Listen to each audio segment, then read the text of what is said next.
Boa tarde, ouvintes. Eu sou o Felipe Massa e estou com o Vitor Hugo de Sena para esse episódio do nosso Law News, em que comentamos algumas das notícias mais marcantes dos últimos dias.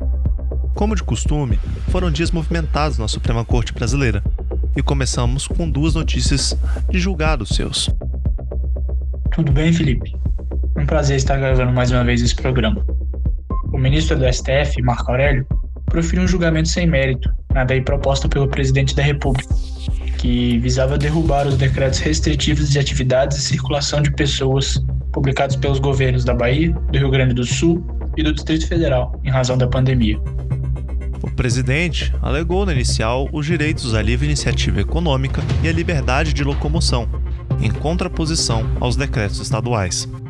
Fez um apelo para o direito fundamental dos trabalhadores, para que persigam sua subsistência mediante o trabalho, além de afirmar a desproporcionalidade das medidas impugnadas, principalmente diante a ausência da comprovação cabal de que as medidas menos gravosas aos direitos individuais são ineficazes no combate à disseminação do vírus.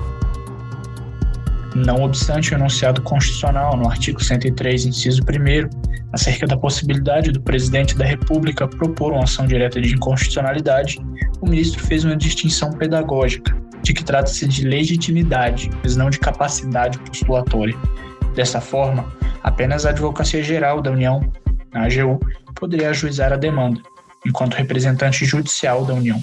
Além disso, o ministro aproveitou o ensejo para reafirmar o entendimento da Corte, no sentido de que é competência de todos os entes, União, Estados e municípios, tomar as medidas para conter a disseminação da Covid-19. Então, Vitor, por unanimidade, o STF entendeu ser constitucional a legislação da Bahia que proíbe a comunicação mercadológica dirigida às crianças nos estabelecimentos de educação básica. Em sessão ocorrida na quinta-feira, 25/3, o colegiado acompanhou o voto do relator ministro Luiz Edson Fachin. A ADI 5.631 foi ajuizada pela Associação Brasileira de Emissoras de Rádio e TV, sob o argumento de que a lei violaria a liberdade de expressão comercial e a competência privativa da União para legislar sobre publicidade. No mesmo sentido da fala do ministro Fachin, no que toca à competência legislativa, o ministro Alexandre de Moraes pontuou que nada impede que estados possam exercer a sua competência concorrente para legislar sobre proteção à infância e à juventude. Agora, trazemos uma notícia de cunho internacional.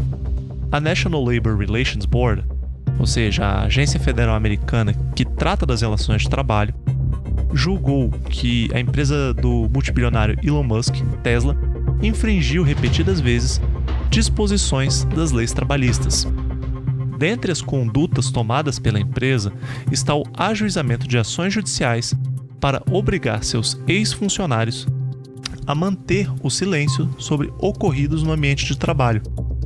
Além disso, houve a realização de questionamentos para coagir os funcionários e outros atos institucionalizados para evitar que seus empregados se reunissem para discutir questões trabalhistas. Lembramos de um tweet de Elon Musk em 2018, com um tom intimidador aos funcionários, indicando que não optassem pela representação sindical sob pena de serem prejudicados. O tweet, por determinação da NLRB, deverá ser apagado. No entanto, mais graves ainda são as denúncias de que a empresa demitiu alguns funcionários que optaram por ficar em casa por medo do coronavírus, mesmo a empresa tendo afirmado que os que assim optassem não seriam prejudicados. A companhia continuou funcionando após o decreto local de fechamento das indústrias, mesmo com 450 funcionários seus testando positivo para o vírus, numa única planta da fábrica, que conta com aproximadamente 10 mil funcionários. De volta ao Brasil, mediante o avanço do Covid-19, cujas variantes começam a mostrar seus efeitos, os estados de São Paulo e Rio de Janeiro anteciparam feriados até o dia 4 de abril, com o intuito de minimizar a circulação de pessoas. O governador carioca em exercício, Cláudio Castro, decretou a proibição da permanência nas praias, além da suspensão das aulas presenciais nas redes pública e privada. Já na capital paulista, escolas, bancos e parques estão inacessíveis até a Páscoa. todos os serviços do governo estarão fechados, exceto os da saúde pública. O rodízio costumeiro da circulação de carros também sofreu alterações, e outras cidades do ABC também adotaram restrições à livre circulação de pessoas. Ainda sobre a pandemia, o projeto de lei da Câmara dos Deputados número 984 de 2021 foi proposto pela deputada Rose Modesto, do PSDB do Mato Grosso do Sul.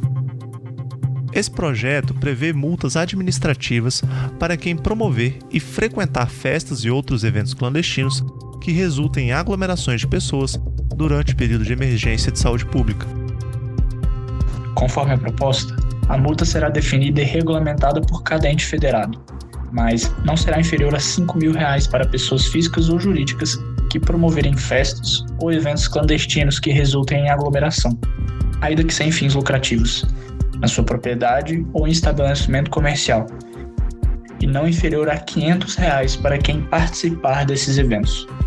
Os valores angariados seriam obrigatoriamente usados em ações na área da saúde pública. O projeto, atualmente, aguarda despacho da presidência da Câmara. Saindo do assunto do coronavírus, mais ainda relacionado ao nosso parlamento, outro projeto de lei que tramita na Câmara e que vale ser mencionado é o de número 5.633, de 2020. Esse projeto é de autoria do deputado José Cirilo, do PT do Ceará. A proposta proíbe hotéis, pousadas e outros estabelecimentos de dormitório a realizar cobrança antecipada de valores das diárias ou das taxas de hospedagem. O texto insere a medida no Código de Defesa do Consumidor, prevendo que tais cláusulas contratuais serão nulas. Perguntado sobre o tema, o deputado afirmou que essa conduta é abusiva. Disse: muitos estabelecimentos usam de má fé e cobram antecipadamente valor de diárias e taxas de hospedagem para que os hóspedes possam ter a sua reserva garantida, fazendo com que o hóspede seja obrigado a fazer um depósito ou até fornecer os dados do seu cartão bancário para que possa reservar um quarto. A proposta aguarda a designação do relator, para que possa ser analisada em caráter conclusivo pela Comissão de Defesa do Consumidor e pela CCJ. Por último, mas não menos importante, o Congresso Nacional aprovou na última quinta-feira a proposta orçamentária deste ano, PLN 28/20. Pela Constituição, o projeto deveria ter sido aprovado em dezembro, mas o impasse político na instalação da Comissão Mista de Orçamento, CMO, e a pandemia acabaram afetando o ritmo dos trabalhos. O relator-geral, senador Márcio Bittar, do MDB do Acre, fez vários ajustes no projeto de lei enviado pelo Poder Executivo. Definiu como meta fiscal um déficit de 247,1 bilhões de reais para o governo central, visto incluindo o Tesouro, o Banco Central e a Previdência. Já as receitas foram estimadas em 4,324 trilhões. As despesas fixadas em mais de 2,576 trilhões, isso sem contar o refinanciamento da dívida e as empresas estatais.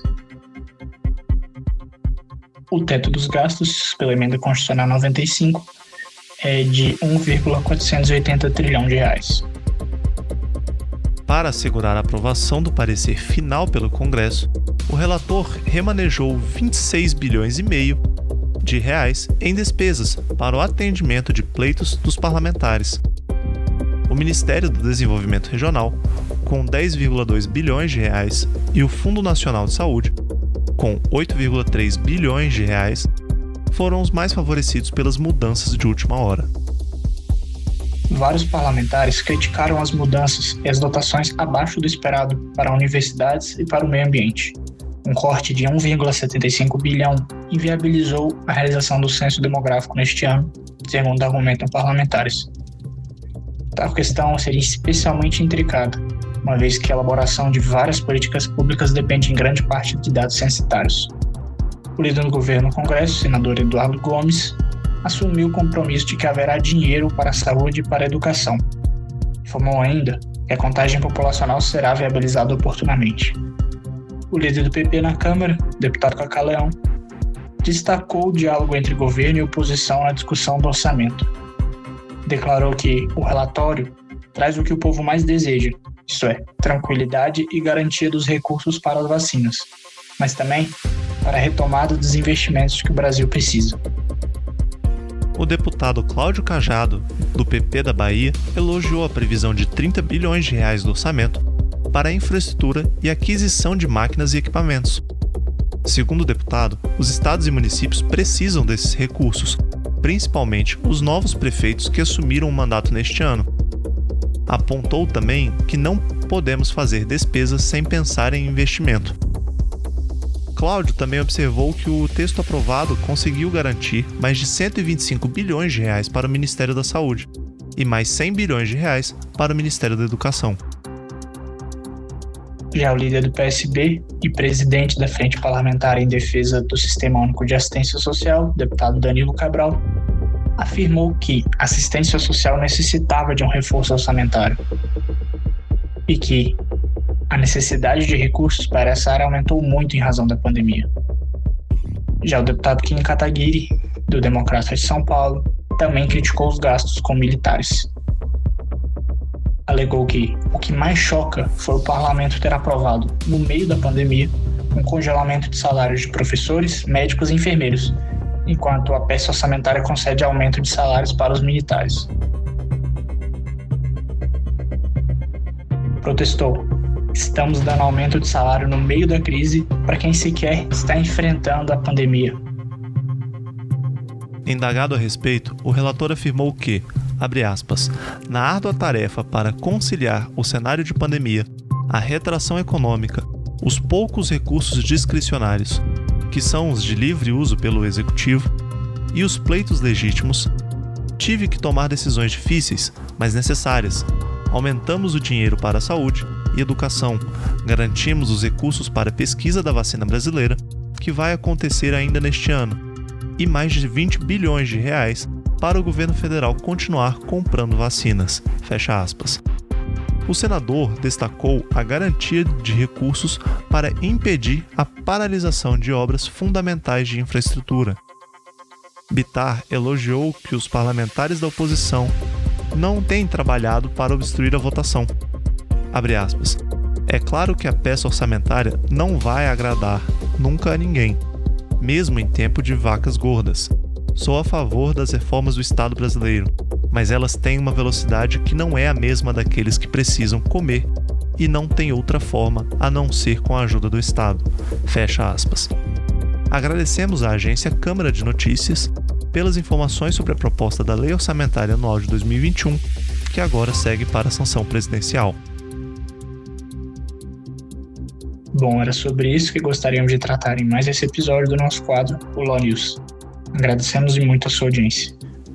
Nós ficamos por aqui e não se esqueça de acessar o nosso website, ecjuri.org, onde, além dos nossos podcasts semanais, encontrará também uma série de artigos e nos vemos no próximo episódio.